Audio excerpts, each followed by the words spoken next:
부산 신라대학교 바이오식품공학과 이한승 교수님과 함께하겠습니다. 교수님 어서 오세요. 네, 안녕하십니까. 네, 교수님이 오늘 준비해 주신 주제를 보니까 네. 정말 대세 중의 대세, 프로바이오틱스더군요. 아, 이게 대세인가요, 요즘에? 우리가 흔히 말하는 유산균하고 네.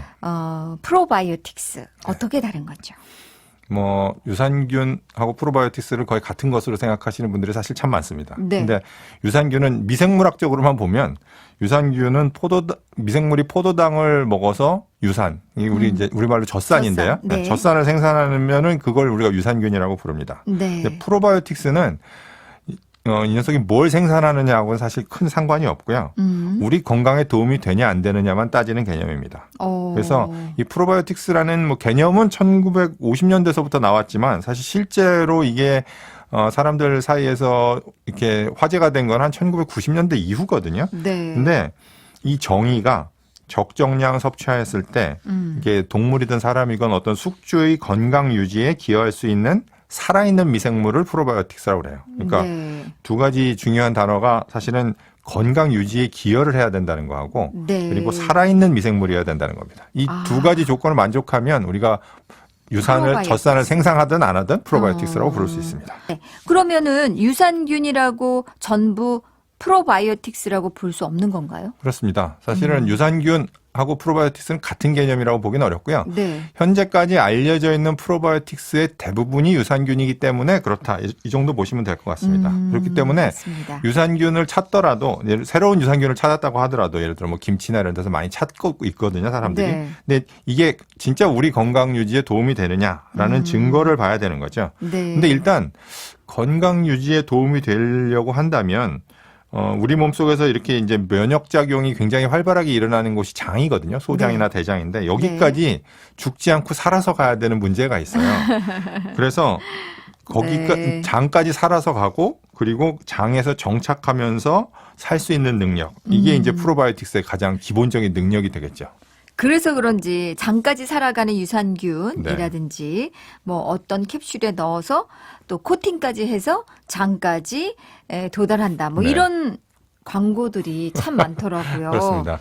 그런 이유였군요. 맞습니다. 이게 보통 우리가 이제 위에서 살균을 다 해버리거든요. 우리가 네. 보통 뭐 살아있는 걸 먹더라도 사실 위에서 염산과 위산이 나오기 때문에 거의 거기서 다 죽는 게 일반적인데 그래서 프로바이오틱스 균을 이제 새롭게 선발하고자 하는 사람들은 제일 먼저 하는 게 사실 이 내산성 테스트라고 그래가지고 위산에 견디는 능력을 테스트해요. 그리고 네. 또 위산을만 견뎌야 되는 게 아니고 12지장으로 넘어가면 이제 담즙산이 또 나와가지고 이 지방을 유화하기 위해서 담즙산이 네. 나오는데 여기에도 견뎌야 됩니다. 그래서 담즙산염을 보통 분해할 수 있는지 뭐 견디는지 이런 테스트도 하고 또 하나는 장에 부착해서 살아갈 수 있는지 그런 능력 테스트도 하고 그리고 이제 장 속에는 굉장히 다양한 균들이 있기 때문에 이런 유해균들을 제어할 수 있는 무슨 뭐 박테리오신이나 이런 걸 생산할 수 있는지 이런 테스트들을 다 거쳐서 이런 능력을 골고루 갖추고 있는 균들을 보통 우리가 프로바이오틱스 균이라고 할 수 있죠.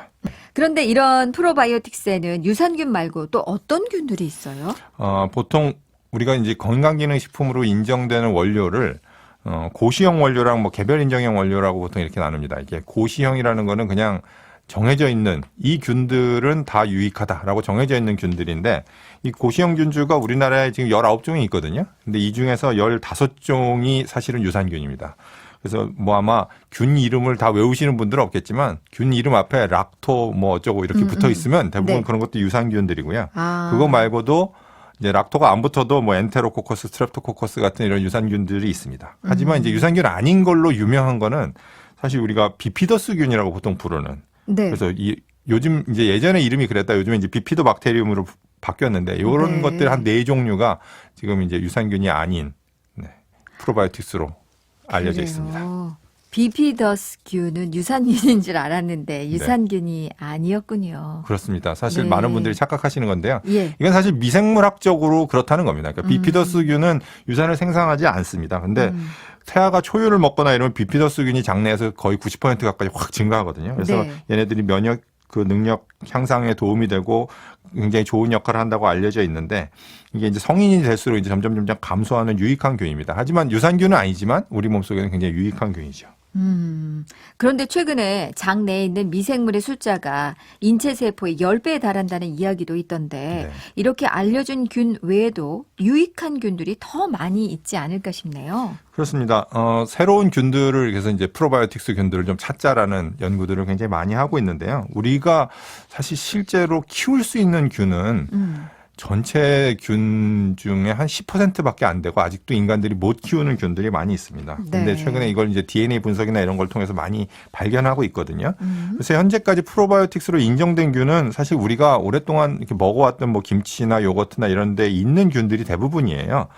그래서 이제 단순히 우리가 이 먹는 것뿐만이 아니라 장에서 이렇게 잘 살아가게끔 도와주는 어떤 환경적인 요인들도 있지 않을까 해서 요즘은 뭐 프리바이오틱스 같은 것도 관심을 갖는데요. 네. 아무튼 아까 말씀드린 건 1세대 유산균이나 비피더스균 이런 거 말고 2세대 프로바이오틱스, 그래서 많지는 않아도 오히려 그 유산균들이 살아가기에 더 도움을 주는 2세대 프로바이오틱스 균주에 대한 관심이 사실 학문적으로는 굉장히 증가되고 있고, 네. 아마 아직까지는 이런 걸 우리가 이제 입으로 먹어본 적이 별로 없기 때문에 개발에는 시간이 좀 걸리겠지만 오히려 더 새롭고 좋은 균을 찾게 될 날이 올 수도 있습니다. 네. 이런 유산균이나 프로바이오틱스를 먹으면 네. 어디에 좋다는 기능성이 굉장히 많던데 실제로 어떤 기능성들이 보고되어 있는지 좀 알려주세요. 네. 보통 아까 말씀드린 고시형 균주, 그러니까 이미 이제 확정돼서 누구나 만들 수 있는 고시형 균주의 효능은 식약처에서 인증한 효능은 유산균 증식 및 유해균 억제, 배변 활동 원활에 도움을 줄 수 있음이라는 이런 장 건강에 대한 부분만 인정하고 있습니다. 그래서 약간은 좁혀져 있지만 아마 광고나 이런 거 보시면 뭐 면역 활성을 높여준다, 뭐 굉장히 많은 종류의 얘기들이 있는 걸 아실 텐데요. 실제로 모든 프로바이오틱스가 다 이렇게 고시형 균주만 가지고 만드는 건 아니고요. 개별 인정형이라고 해서 회사들이 자체적으로 개발한 그 개별 인정형 건강기능식품들이 많이 있어요. 근데 거기 그 개별 인정형 제품들에 보면 네. 뭐 장 면역을 조절해서 장 건강에 도움이 되기도 하고, 요즘에 약간 인터넷에서 화제가 되기도 했는데 네. 그 여성의 질 건강에 도움이 되는, 그래서 네. 보통 우리 생식기 같은데 이런 그 유산균이나 아니면 산성 조건을 만들어주는 균들이 이런 감염을 방지해주는 네. 질염 감염 방지 이런 것들도 사실은 있더라고요. 그런 것들도 네. 있고요. 그리고 뭐 이 피부 보습 또는 뭐 자외선에 의한 피부 손상으로부터 피부 건강 유지를 도와주기도 하고, 심지어 뭐 체지방 감소에 도움을 준다는 것도 이제 그 개별 인정형으로는 허가를 받은 것들이 있습니다. 근데 아직까지는 약간 인체 적용 시험에는 조금 미흡한 경우들도 있기 때문에 네. 아주 엄밀하게 과학적으로 증명이 됐다고 보기에는 조금 부족한 상태지만, 그래도 우리가 먹고 큰 부작용 없이 이런 거에 약간의 도움을 받을 수 있지 않을까 정도로는 여러 제품들이 나오고 있습니다. 그런데 또 다른 한편에선 프로바이오틱스가 오히려 건강에 해로울 수 있다는 얘기도 들리고 있어서 조금 불안하긴 해요. 네, 이게 건강에 사실 해롭다고 보기는 어렵지만 특정한 사람들에 있어서는 약간 주의가 필요하다 정도로 생각하시면 될 것 같은데요. 네. 예전에는 그냥 이런 좋은 균을 먹으면 좋은 거 아니냐 이렇게 생각했는데, 요즘에 이제 학문적으로 또는 사회적으로 굉장히 그 많이 되는 얘기는 이 장내 미생물들이 특정한 거 좋고 나쁘고보다는 균형을 잘 이루어야 된다라는 겁니다. 네. 그래서 이 특히 인체 면역 세포의 한 70% 정도가 장내에 위치하고 있기 때문에 이 면역 반응이 계속 상시적으로 일어나고 있는데 이 균형이 무너진 사람들한테는 오히려 독이 좀 될 수도 있다. 그래서 작년에 이 텍사스 오스틴 대학의 연구진들이 이 장 상피세포가 손상된 경우에는 오히려 프로바이오틱스도 염증을 일으키고 문제가 될 수 있다는 논문을 내가지고 화제가 됐거든요. 네. 그래서 이 면역 체계가 좀 손상이 됐다든지 아니면 뭐 장 관련 질환을 앓고 있다든지 이런 분들은 프로바이오틱스를 함부로 섭취하시기보다는 의사 선생님들이랑 이렇게 상담을 하시고 복용을 하시는 게 필요하지 않을까 이렇게 생각합니다. 네. 면역은 장 건강에서 나온다라는 말을 시작으로 이 프로바이오틱스를 선호하고 또 많이 챙겨 드시는 분 많이 계신데요. 바르게 먹고 살기 제대로 알고 먹어야 그 효능이 더 크다는 사실 오늘도 알게 됐습니다.